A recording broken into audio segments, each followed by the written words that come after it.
Amigos y amigas, muy buenas noches. Nos encontramos en el arriero. Estaba prendido un parlante que no debía estar prendido. Buenas noches, amigos y amigas. Estamos en el arriero. Hoy es el último programa del año. Nos vamos a ir un mes, creo, de descanso. Y el día de hoy tengo dos invitados. Javier Protzel, que ya se encuentra conmigo en el set, y Denise Ledgar. Con Javier vamos a conversar sobre el libro Espacio, Tiempo y Movilidad, narrativas del viaje y de la lejanía. Javier, muy buenas noches. ¿Cómo estás, Javier? Bueno, somos tocayos. Un gusto tenerte en el programa. Javier, tú has publicado un libro sobre un tema que es realmente fascinante. Todos los seres humanos nos desplazamos y el viaje es una experiencia que se ha vuelto cada vez más común, pero que siempre ha habido estos flujos, ¿no? ¿Por qué se te ocurrió entrar a trabajar este tema? ¿Cuál fue la motivación, la llama que te llevó al tema? Sí, yo creo que tendríamos que dividir las motivaciones en dos, ¿no? Unas más, digamos, políticas y académicas, y otras mucho más personales, ¿no? Las académicas y políticas, o sociológicas si quieres, radican en que las ciencias sociales se han ocupado tradicionalmente del actor social como un personaje estacionario. Vale decir que está en un lugar, es de tal zona, es de tal edad y trabaja en tal cosa, ¿no? La etnografía clásica del antropólogo, claro, por ejemplo, por supuesto, ¿no? Del antropólogo y el sociólogo. Claro. Entonces, ¿qué ocupación tiene? Entonces, ¿es un campesino que está acá, o es un obrero que está allá, o es un empleado que está en tal sitio? Y eso viene de la tradición de las ciencias sociales, que se desarrolló en buena parte en la primera mitad del siglo XX, que es una época de urbanización y de industrialización, claro, y de adaptación, digamos, a un medio moderno y de desarrollo, digamos, de distintas identidades de clase que estaban localizadas en un sitio. Entonces, eso ha ido cambiando y sin que, digamos, manteniéndose un desfase entre la realidad y los esquemas o los conceptos con los cuales, o los marcos teóricos con los cuales esto se manejaba, ¿no? Claro, ha habido de por medio, y sigue de por medio, el tema de las migraciones. Nosotros somos un país eminentemente de migrantes, claro, de migración interna, que a mí me parece que es el acontecimiento, digamos, más importante del siglo XX. Y transformó y quizá país, en cierto modo el acontecimiento más importante desde la invasión española, ¿no? Claro, disculpa que te interrumpa, pero porque estaba pensando justamente que cuando llega la invasión española y el virrey Toledo, después de las guerras iniciales, instala un orden y fija a la gente en un sitio. Fija a la gente, ¿no? Y tú tienes que estar acá, las reducciones. Se hacen las reducciones, que claro, el término reducir, como lo utiliza la policía, por ejemplo, claro, es poner a una persona en un sitio del cual no se pueda mover, ¿no? Claro. Sin embargo, nunca ha dejado de haber movimiento, ¿no? Claro, bueno, y nosotros podemos, en base a ese tipo de criterios, podemos pensar los centralismos que ha habido en la historia del Perú, ¿no?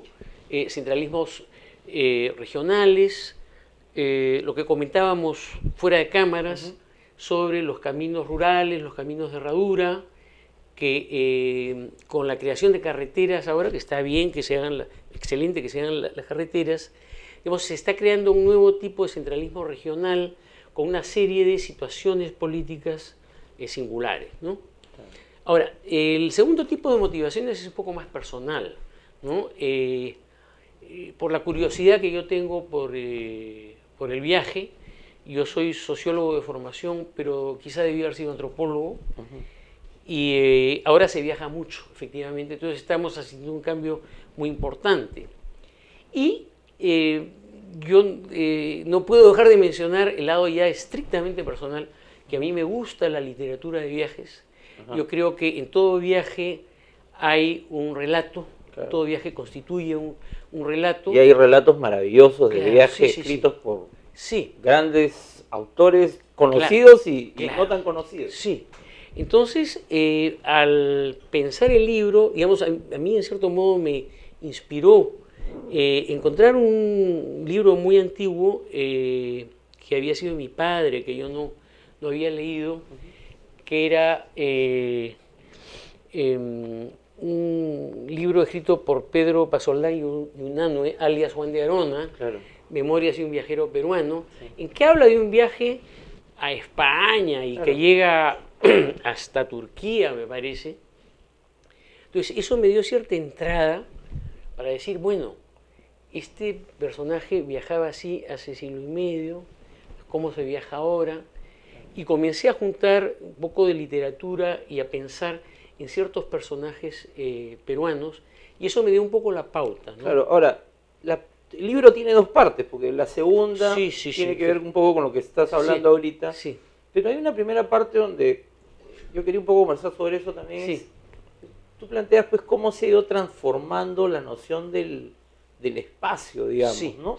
Porque este mundo aparentemente fijo, pero que se movía, de pronto los espacios se van cada vez reduciendo más y estamos cada vez más conectados. O sea, el viaje no solamente es físico. ¿No? Estamos cada vez más conectados virtualmente, pero cada vez estamos perdiendo más la relación viva, la relación, digamos, antropológica o corpórea con el espacio, ¿no? ¿En qué sentido? En que es el ejemplo que yo he sacado en la universidad, ¿no? Un personaje, una persona que está hoy por hoy volando de Lima al Cusco, va a estar sin moverse, cómodamente sentada, tomando su taza de té o su taza de café, y no sabe lo que es eso. Pero si tú tomas lo que fue, yo tomaré ejemplo muy personal, ¿no? Mi padre salió de Huamanga a caballo hace muchísimos años para venir a estudiar medicina a Lima. Entonces, cuando tú viajas a caballo... Esa es la experiencia física, sensorial, totalmente distinta. Hemos perdido, que es una relación, digamos, primigenia con la tierra, con el terruño, con el paisaje, con el silencio. Claro, porque además, si bien y todos los grandes relatos de viajeros lo plantean, ¿no? Uno puede viajar solo, uno siempre está interactuando en el viaje. Está siempre interactuando. ¿No? O sea, sobre todo en estos viajes largos o otro tipo, estos viajes que eran por barco, digamos, ¿no?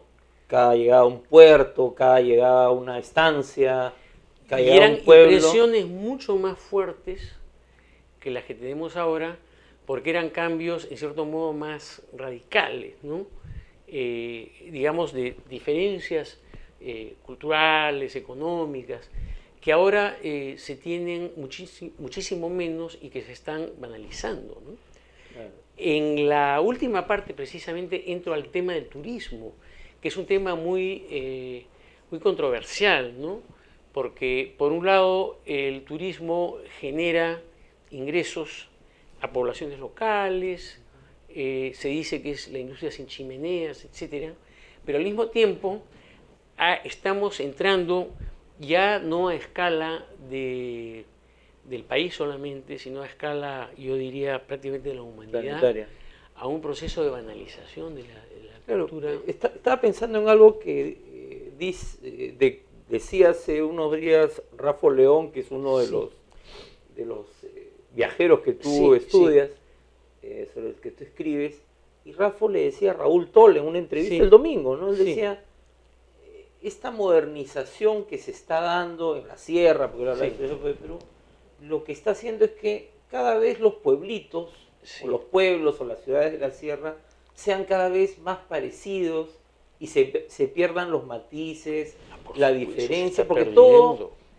se termina estandarizando. Se está estandarizando y claro, eso puede admitir algún tipo de matices, pero está ocurriendo eso y se está también dañando el medio ambiente y se está entrando de una manera, yo diría un poco, no sé si equivocada, pero sí distorsionante a lo que yo llamaría la modernidad tardía o el capitalismo tardío, ¿no?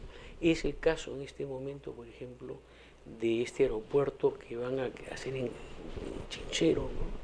Claro, está dañando el paisaje y actualmente, no aquí, aunque yo creo que hay quienes tenemos conciencia de esto, en Europa, en Italia sobre todo, hay una conciencia paisajística muy fuerte y se trabaja mucho este tema sobre cómo hay una serie de cosas que son patrimonio natural, que se está avecinando, patrimonio, digamos, arquitectónico, monumental, claro, con el patrimonio paisajístico paisaje, que se está destruyendo, ¿no? Claro, pero acá, y uno lo ve mucho en algunas discusiones, en algunos conflictos, hay esta idea de que, bueno, el paisaje se puede transformar y porque tú vas a vivir mejor, o van a haber más recursos, o va a haber más renta, o van a llegar más turistas. Y el drama de Machu Picchu es que podemos terminar destruyéndolo de tanta visita, ¿no? Claro. O sea,